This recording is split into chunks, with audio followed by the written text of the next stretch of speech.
My guest today is James Swanwick. He is a renowned stop drinking expert and author of the book Clear, the only neuroscience-based approach for high achievers to finally break free from alcohol without AA, rehab, or willpower. He is a former SportsCenter anchor on ESPN and creator and founder of the Stop Drinking Process, Project 90, which we're going to talk about, a neuroscience-based process scientifically proven to reduce drinking by 98%.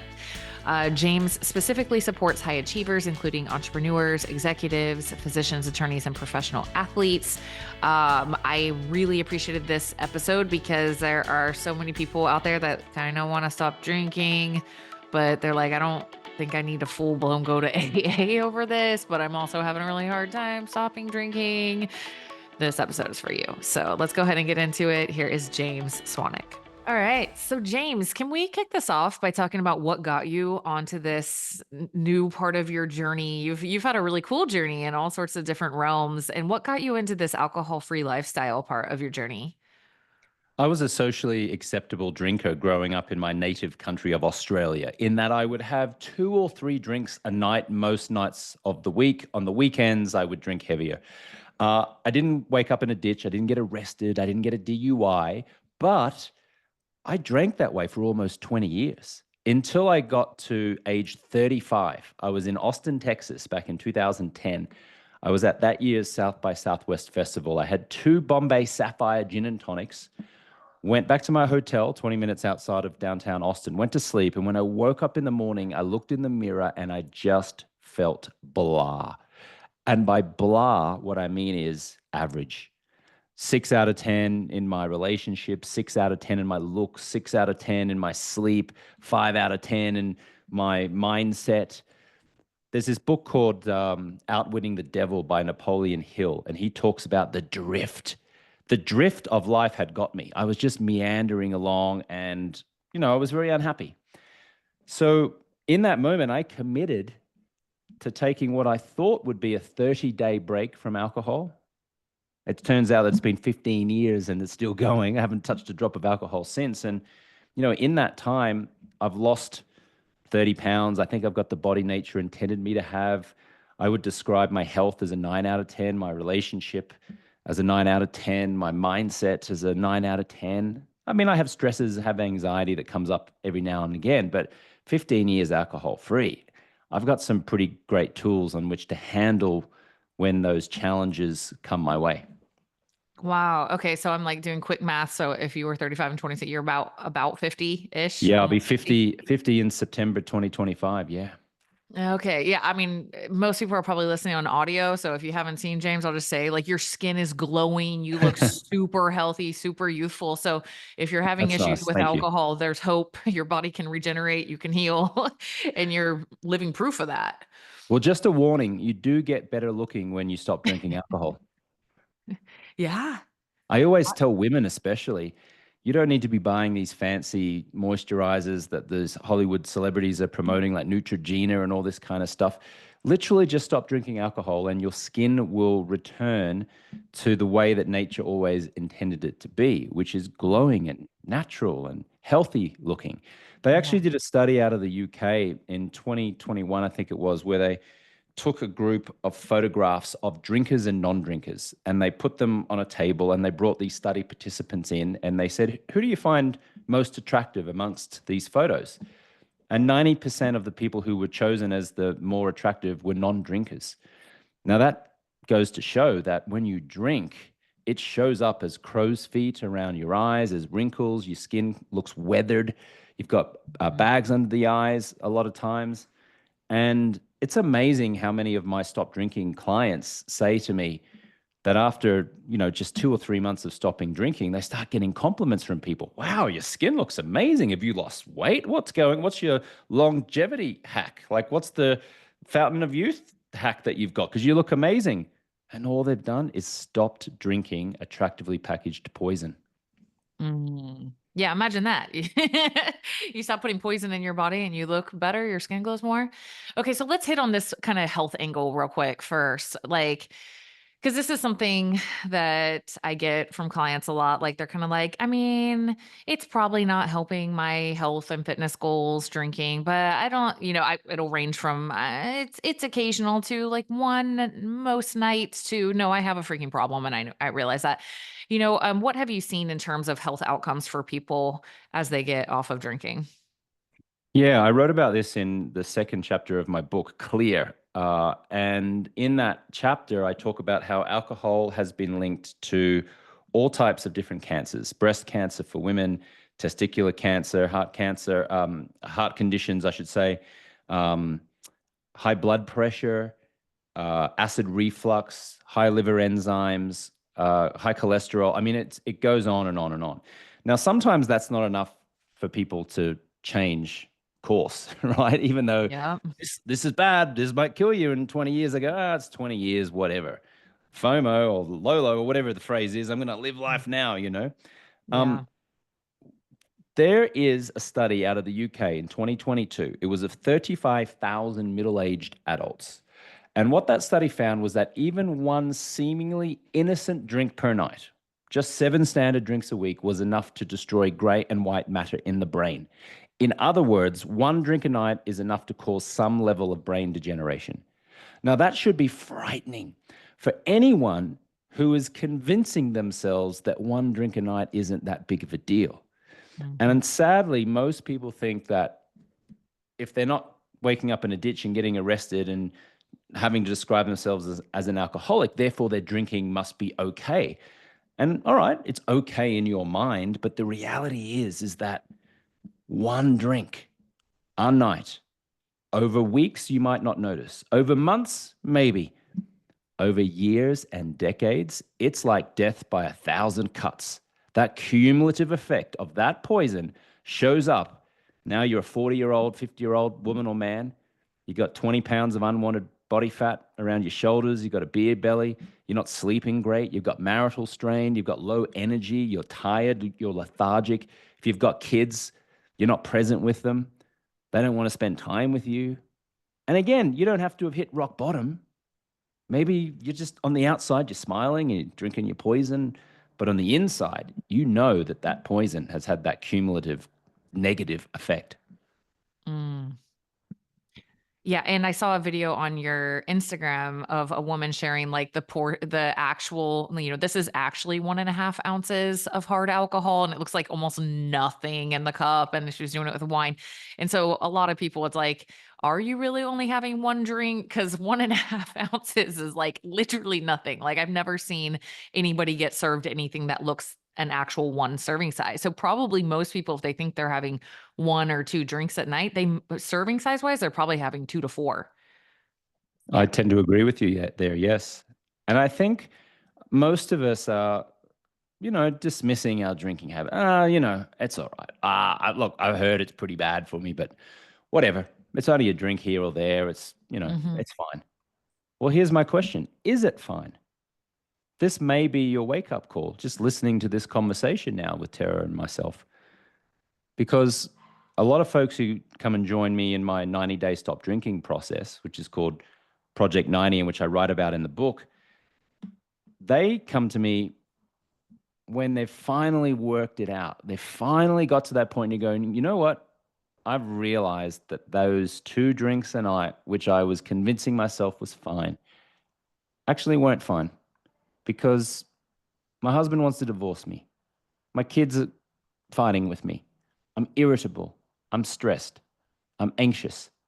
And I'm just waiting for 5 or 6 o'clock each day to be able to pour myself that drink, which of course then causes more stress and anxiety, which then Mhm. affects our sleep, which then has us craving sugary substances, which means we put on more weight, which means we lose some confidence, which means we become more irritable and more stressed and anxious. And then pretty soon we start drinking to relieve ourselves of the symptoms that drinking is causing.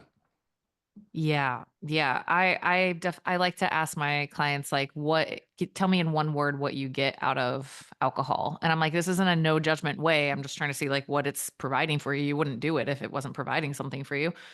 And 9 out of 10 times they say the same word, and it's relief, right? And so that leads me to my next question for you is obviously if somebody comes to Project 90, it's not like this is their first go ever trying to stop drinking, they've obviously put some effort into at least reduce how much they're drinking or get a better relationship with that. And so what have you found, for people listening that are like, yeah, I already know that I want to stop drinking and I don't feel like I'm at the level where I'm going to go to AA, like it hasn't completely devastated my life or I just don't want to do that. What have you found is making it so, or some of the factors that it's making so difficult for people to let it go? Well, people are focusing on what not to do. So they're focusing on, I got to quit. I need to stop. I got to stop this. And they've done a lot of study of the human brain and neuroscience, which shows that the mind doesn't understand or it gets confused when we tell it not to do something. And we end up focusing on that very thing, right? So when you Yeah. say, I need to quit, I have to stop, I can't drink, I've got to be sober, I am sober, you're focusing on drinking alcohol, right? And we tend to do Yeah. that very thing. Yeah. An analogy might be we're skiing down a mountain and the internal dialogue is don't steer towards the trees, don't fall over. And then we tend to steer towards the trees and fall over, even though we just told ourselves not to do that. Same thing here. We keep telling ourselves, quit, I need to stop, I have to stop. We keep focusing on alcohol and we keep drinking. What we do over in Project 90, which is our flagship 90-day stop drinking process, is we empower people to choose what they're going to do.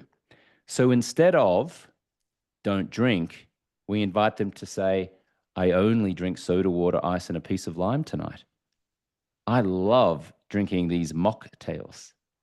I can't wait to get into bed tonight feeling refreshed from those delicious Right. soda waters and cranberry juices that I'm going to drink and waking up tomorrow morning feeling great. Right. So in this alternative, right, this is positive psychology. We're focusing on what we will do as opposed to what we will not. I think smokers get this wrong all the time, and certainly government agencies that are always promoting these quit smoking campaigns. If they just changed it from quit smoking to I only ever breathe in fresh air, or the only air that goes in my lungs is fresh air, you would just literally have millions of people quitting smoking overnight. So it may seem like, these minor verbiage changes, but they are profound in the results. Yeah, I mean, I can back that up just with food things. Like if somebody, the proof is in the pudding in their labs and they need to take a experiment getting off gluten, for example. I'm like, the last thing I want you thinking about is I can't have gluten. All I want you to focus your energy on are what are all the things that you love eating that don't have gluten in them and just focus on, oh, I can't wait to have my sweet potatoes with that butter and the salt with the steak and I love that. I can't wait for that. Like it's like if it just doesn't even exist in your realm of awareness and you're so focused on the other things that you love instead. I mean, I don't personally drink alcohol very often. I'd say I probably had like 3 drinks in the last 5 years just because through health coaching, I mean, I'm through my own process with my body. I just it is not worth it for me. I'm Mm. like, nah, if I need to do some processing or if I want to boost my mood, there's a million other ways I'm going to do that. I've tried it. I dabbled. I'm like, okay, let me just see. And I'm like, not worth it for me personally. And I think that is kind of like when I'm just not thinking about it. It's not even an option on the table. Like my life is so in that other direction. So I really Mm. appreciate you highlighting that. I think if I was sitting here every day but going like, don't eat chocolate, don't eat chocolate, don't eat chocolate, I guarantee I'd be having like a lot of chocolate pretty soon here. Right. So thanks for that Yes. Yeah, insight. yeah, of course. And I would also invite folks to go to the last few pages of my book, Clear, because I've got 3 or 4 pages of recipes there of delicious mocktails. Nice. And so Nice. that's something to focus on. So instead Right. of Right. trying not to focus on the wine or the vodka or the beer or whatever, focus on the last 3 pages of the book with some mocktails, or just stick up some mocktail recipes on your fridge and fill your fridge with lime and soda water and some flavored soda waters, and buy yourself a bouquet of flowers and put those bouquet of flowers on your kitchen table or your living room table, because the bouquet of flowers becomes this visual stimuli for health and vibrance and scent. Hmm. And James Clear wrote this book called Atomic Habits. It's sold like 15 million copies. And James Clear was a guest coach for our stop drinking clients as part of Project 90. And he Cool. came in and said the way to change a bad habit and replace it with a good habit is to remove visual signs of the bad thing and replace it with visible signs of health and vitality and the good thing.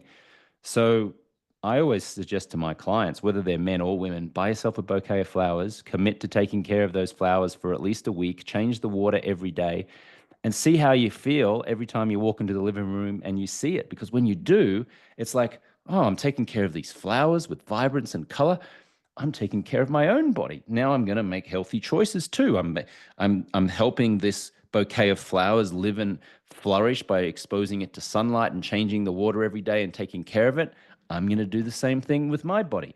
And then it becomes very simple to achieve positive change, as opposed to, I've got to white knuckle it. Maybe I got to go to an AA meeting. Oh, I better do dry January and sober October. I need to stop. I need to stop. It's a very draining, negative energy. Mm. In terms of environment, what do you say to people who like maybe their spouse has a pretty avid drinking issue also, and then that person wants to stop. So there's their spouse doing their favorite thing right there in front of them every single evening. Do you work with people like that, and do you have any counsel there? Yeah. Um, we certainly don't want to be pontificating and being smug about the fact that we're not drinking. So we don't want to be demanding that our partner quit drinking like we may be attempting. But we can have a conscious communication, which might go something along the lines of, hey, listen, I love feeling healthy and great, and I'm going to actually go alcohol free for, I'm not sure, could be 30 days, could be 60 days, could be for the next year.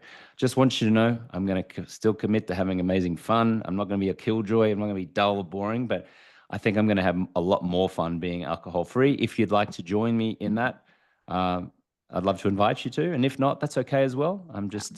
I just really love your support with that, and I'm really looking forward to it, and I'm really enjoying the experience. As opposed to what you could do, which is like, oh gosh, gee, sorry, like I know, I need to stop. I have to stop. Yeah, look, we'll still have fun. I know. Oh, it's okay. I won't be boring. I won't be dull. We'll still have fun. And now all of a sudden, what you're doing is you're unconsciously convincing your partner and yourself that not drinking is deprivation and pain and drinking is fun and joy and Right. relaxation, right? Right. Whereas I submit it's the opposite. Mm-hmm. The opposite Mm-hmm. is drinking is the deprivation of fun and joy and peace and calm Mm-hmm. and fulfillment. Mm-hmm. And not drinking unleashes joy, peace, calm, fulfillment. Mm-hmm. Mm-hmm. So don't apologize for not drinking.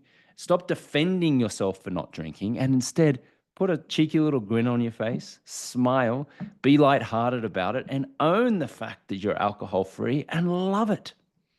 Mm. Yeah, so many similarities with food. Just was speaking to my some a member group yesterday about food. When you're coming off standard American diet and all this processed food, you look at healthy food as the downgrade, and that was the biggest switch because I had to make that change in my life. I thought that the healthy food, oh, I have to go on a diet. This is gonna suck. And now that I've been living this lifestyle for a long time, like the unhealthy stuff is the downgrade.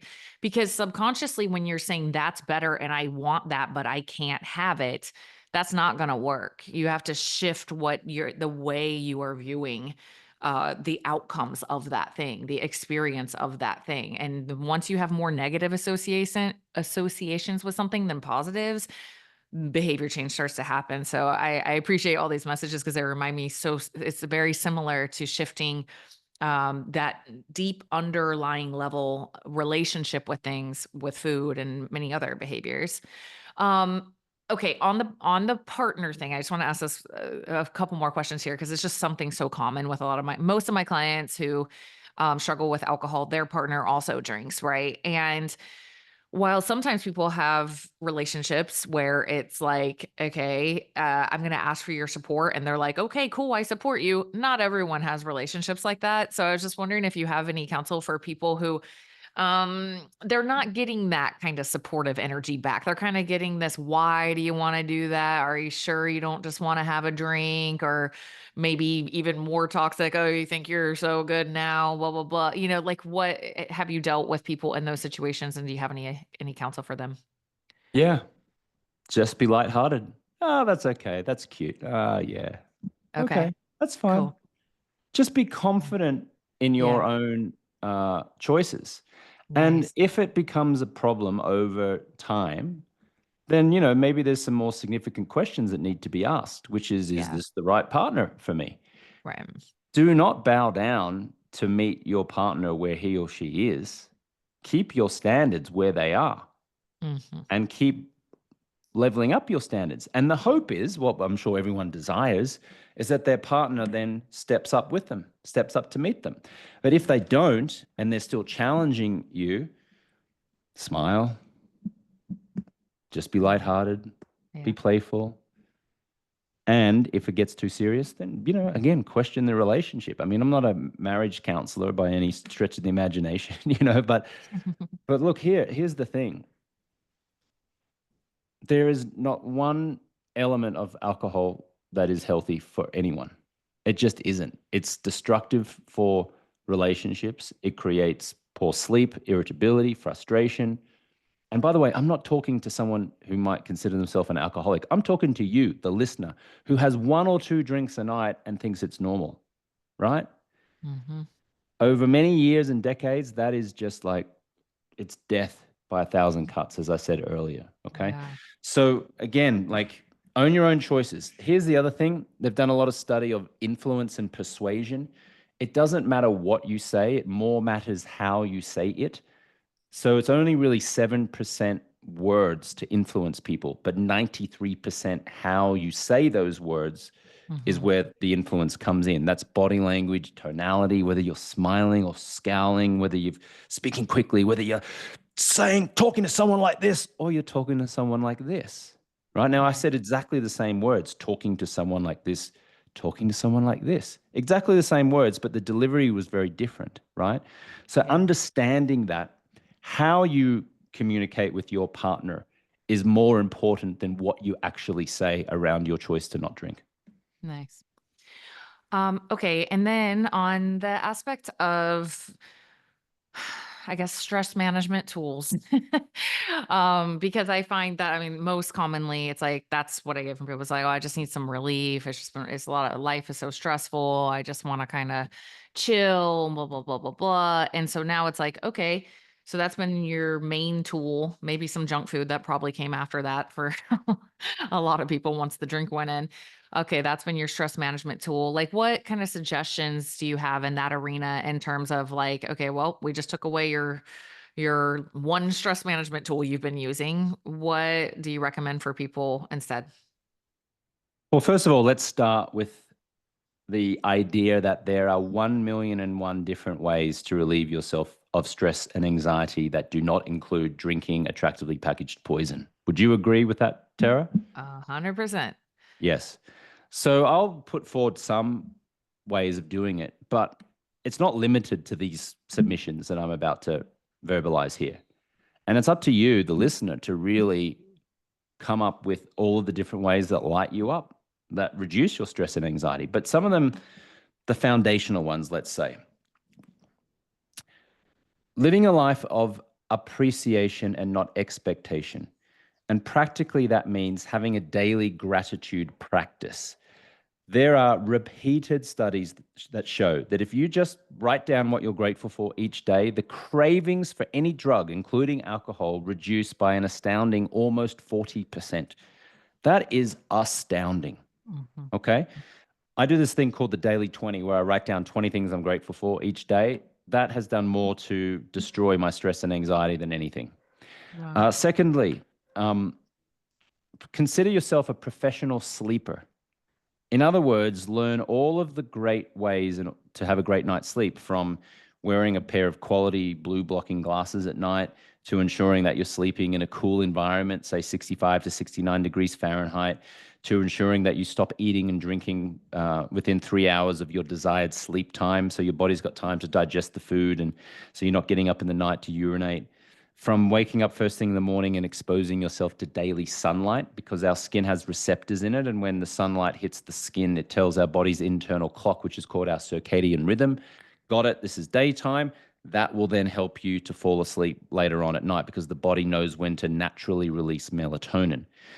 To great nutritional choices, to doing personal development programs, both individually by yourself, but also with your husband or wife, to knowing that in the moment when you have a craving, you can create space between the craving and the response by simply breathing in heavily for about 5 to 10 seconds.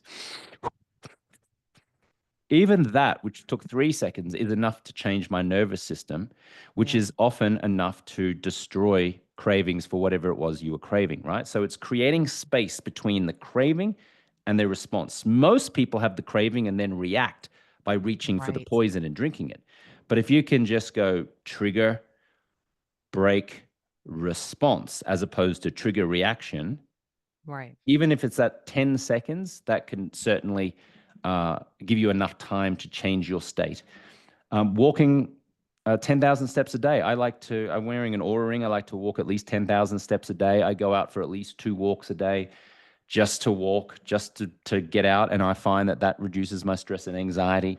There's a lot of evidence to suggest that if you put your bare feet on grass, you connect to something called the Schumann resonance, which is an energetic pulse that comes through the earth. That's been shown to reduce stress and anxiety, which again reduces cravings. And then finally, I would say getting in a like-minded group of people who support your choices and Yeah. having a robust friends and alliance and acquaintance network. The longest human study on planet Earth is called the Grant study out of Harvard University, and they've been tracking men since the 1920s. I think most of them are dead now, but the ones who are still alive are in their late 80s, early 90s. And what they found is that the single biggest contributing factor to feeling like you have a happy and fulfilled life is the quality of your relationships.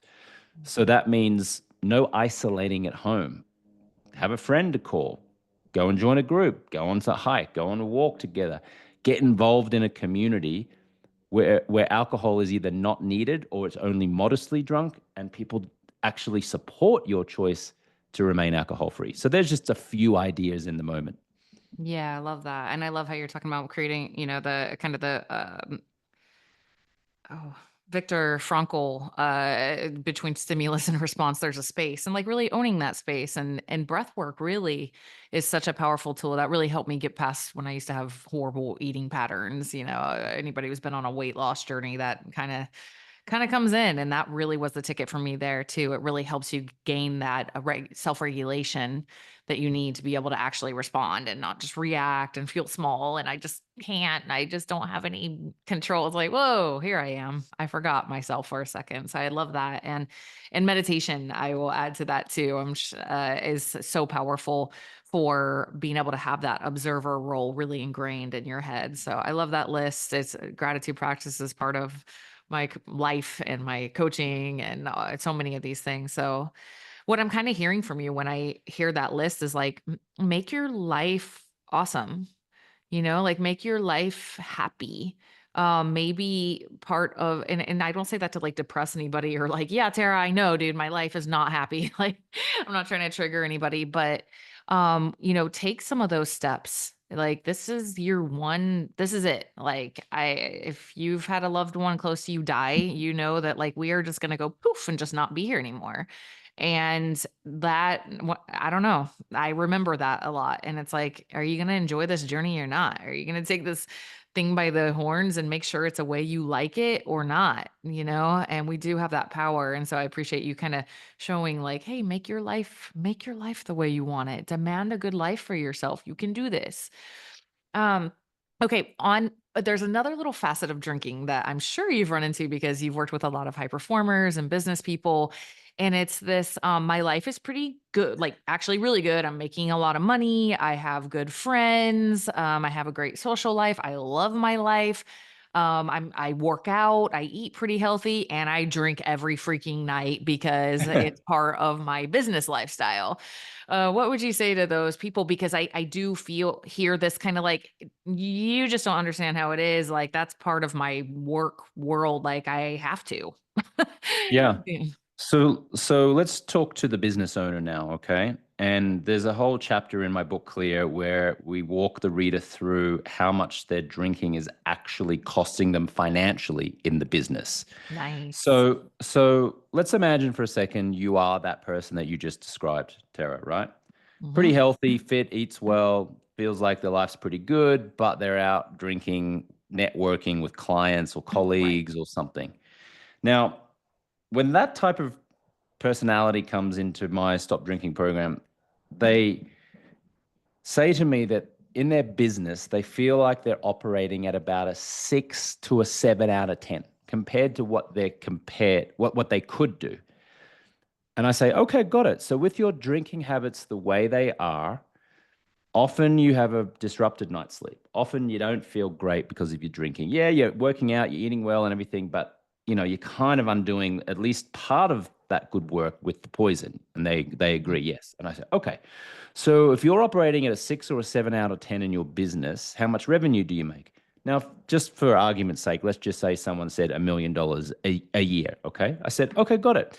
So with your drinking habits the way you are, you feel like a 6 or 7 out of 10, you generate $1 million. Now, if you were consistently alcohol free and you learned to entertain clients and network and have fun, and even though your clients were drinking, you were alcohol free and you still danced on tables and you still did deals and you still networked and you still had a great time. But now you're feeling like an 8 or a 9 out of 10 because you're well slept, because you got clarity, because you got focus, because you're living this alcohol free lifestyle. Do you think you might be able to do better in the business? And they say, yes. I go, well, how much more money do you think you might generate in a year if you were operating like that, an 8 or a 9 out of 10 over the course of a year? And almost always they say at least an additional $500,000. I go, wow, okay. So that means your drinking habits are costing you $500,000 a year. And then I stay silent and I watch them, and it's like the penny drops. And they suddenly go, wow, my drinking is costing me $500,000 a year. Now, here's the crazy thing, Tara, right? I'm going to pull out my calculator here, all right? If we go $500,000 divided by 365 days of the year, assuming we have one drink a day each day of the year, that means our drinking habits are costing us $1,369 every day. Nice. If we have two drinks a day, right? We divide that by two. Every single drink that you choose is costing you $684.93. That's how much it's costing you.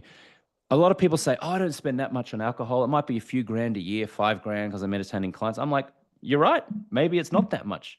I'm not that interested in how much you spend on alcohol. I'm more interested in how much money you don't make because of the effects of the alcohol, which Mhm. is being tired, lethargic, not making an extra sales call, not firing someone, not hiring someone, not having the energy to get going, not having the thought and the clarity to be able to make a strategic course change direction in the business.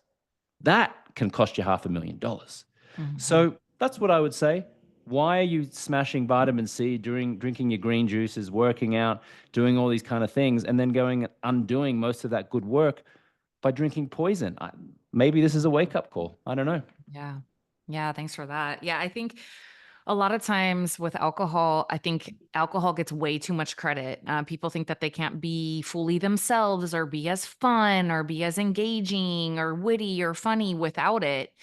And I mean, as somebody who hardly ever drinks, granted, I own that I'm extremely extroverted. Okay. So like just being around people makes me kind of like, I don't know, high on crack or something. I'm like the ADHD kid. I understand that I don't struggle with like the social extroversion piece, but I have known because of that, I watch people who are maybe kind of introverted and then they drink alcohol, and I'm not drinking.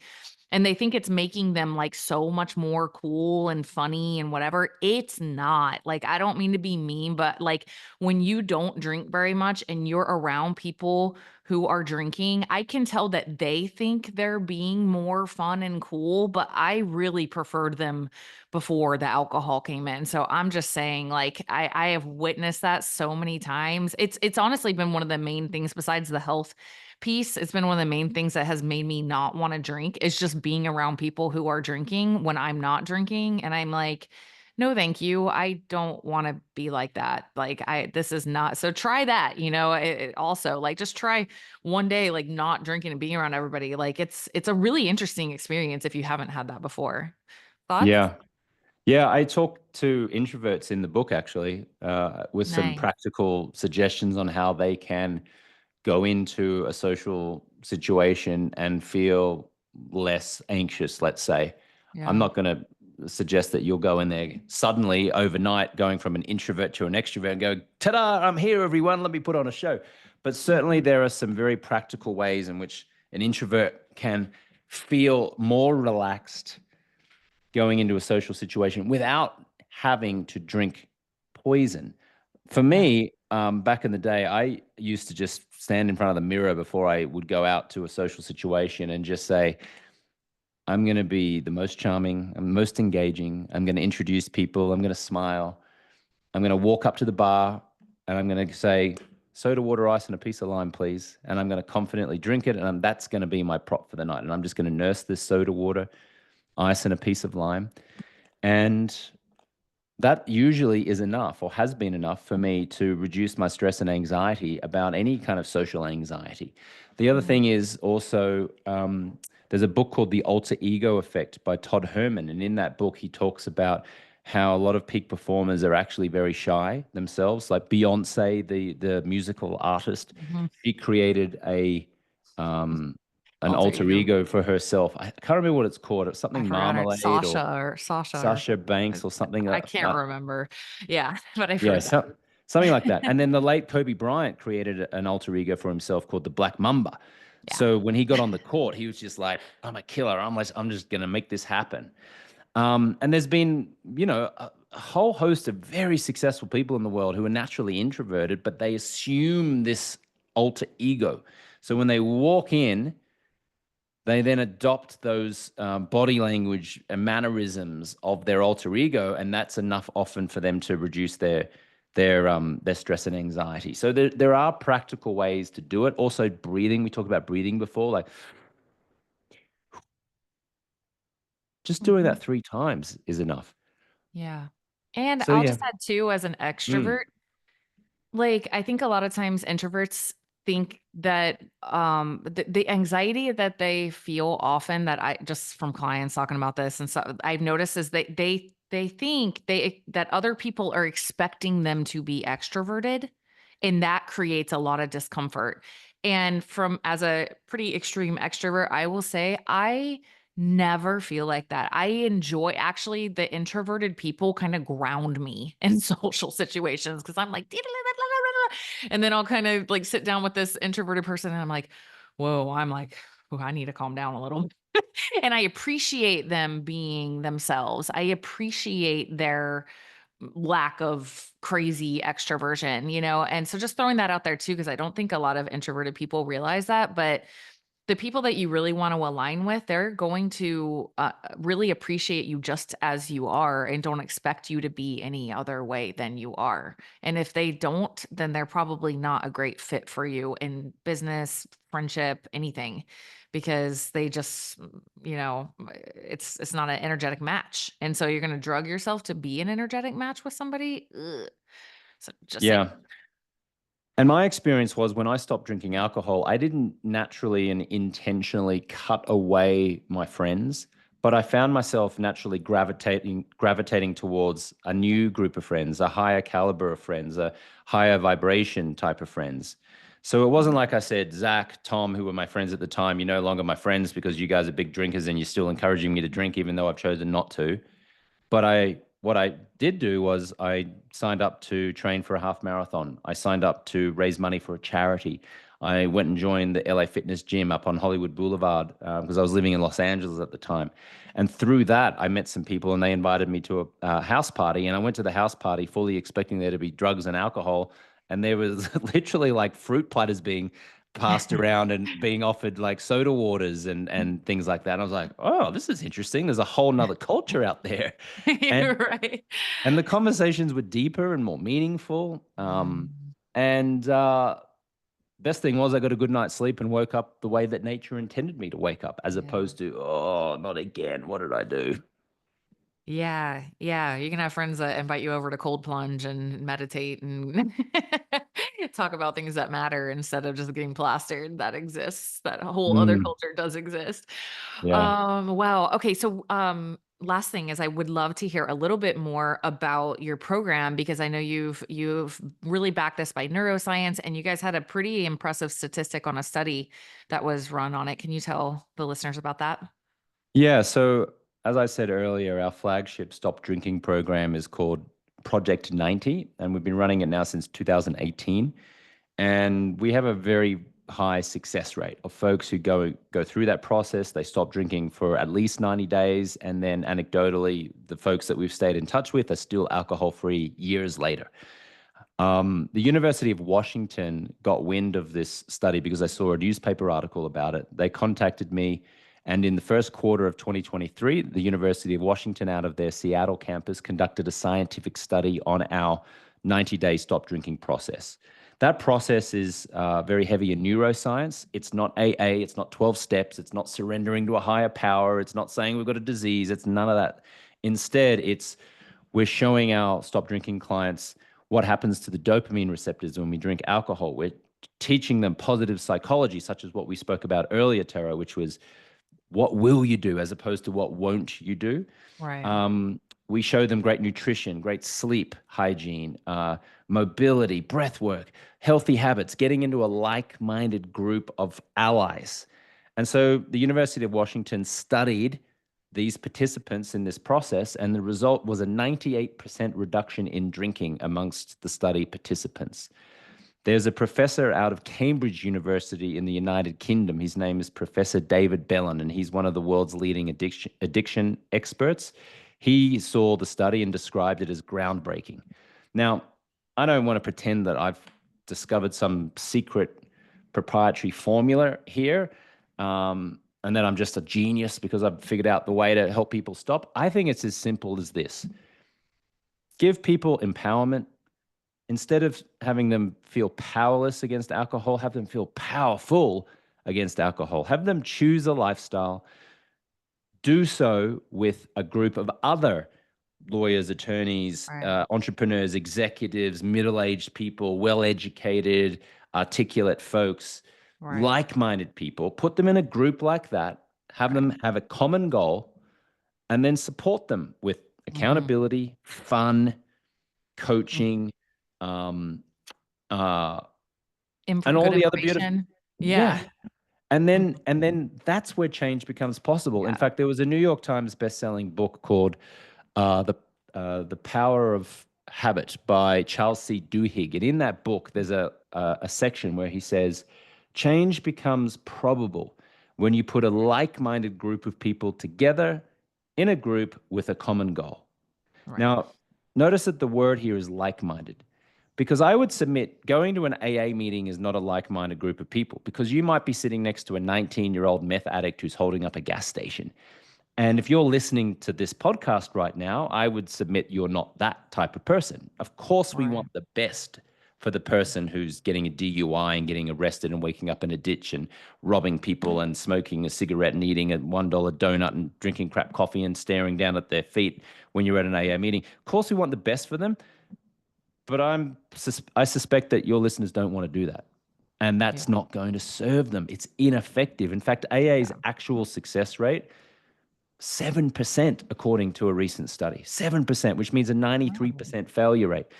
So, anyway, all of that is to Mm. say, irrespective of if someone goes through our 90-day stop drinking process or not, please, whatever you do, have it be fun, empowering. Focus on sleep, nutrition, mobility, sunlight. gratitude, being in a like-minded group of supportive people, and Right. associate not drinking as the fun and the joy, Yeah. as opposed to what you have been doing probably is associating not drinking as deprivation. Right. Yeah. Thanks for that. I got the visual of somebody being at the old parties that you were used to and just sitting there and trying not to drink versus going to this cool new party with the fruit platters and whatnot. And it just sounds a lot easier to just shift into a new way of life than just stay completely in your old way of life and just sit there and try not to drink in it. Yeah, so I love what you're doing. Thank you so much for doing this, for taking this by the horns. It's really needed. You're absolutely right. Like it's like not everybody is a fit for AA, I don't think, and they feel kind of caught. And it's like I guess I just have to do this alone because I'm not like a full blown that level alcoholic, but I don't want to drink, but I do keep drinking. You're like, thank you for filling the gap there. And yeah, for just putting the word out, writing a book, running this business and coming on all these podcasts. It's really appreciated. And so yeah, we will link up alcoholfreelifestyle.com is the website. So we will link that up. And then of course you guys can follow James on Instagram. You put so much great content out and it's just at James Swanwick on Instagram. All right. Anything else that you want to let them know about? Thank you, Tara. I really appreciate you having me on. Only that I've had a life with alcohol and a life without, and without is far better. And you don't have to be a quote unquote alcoholic in order for alcohol to have devastating effects in your life. And if you're suspecting that it has, or you're questioning your relationship with alcohol, I would just invite you to choose a very positive, empowering process and choose to live alcohol free. And, hopefully a lot of people get a lot of benefit out of the book, which is called Clear. It's available, where all books are sold. And I think there's some great mocktails, delicious mocktails there as well, which I think people will really appreciate. So thank you. Awesome. Yeah, thank you. Thank you so much for joining me on this episode of the Inside Out Health Podcast. I hope it's been helpful to you in your journey. If you think that it might be helpful to someone you know, please share it with them. Please share on social media. It really helps me grow the show and reach more people with these amazing messages. And if you could be so kind as to rate the show and possibly even leave me a review, that really helps. So much thanks in advance if you do that. And yeah, please subscribe if you want to hear more of this type of content. I have lots of amazing expert guests on the way. All right. Thank you.